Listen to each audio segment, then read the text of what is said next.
nesse instante, meus irmãos e minhas irmãs, e nós sentimos Jesus agir em nós.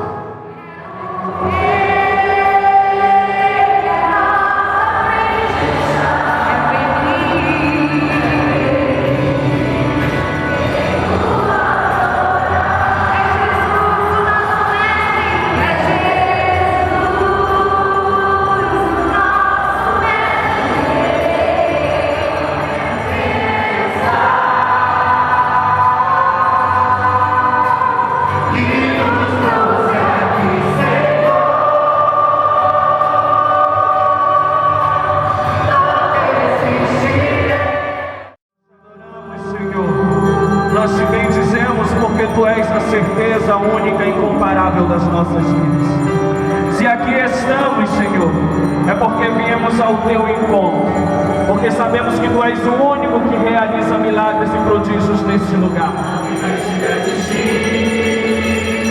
Não me deixe desanimar.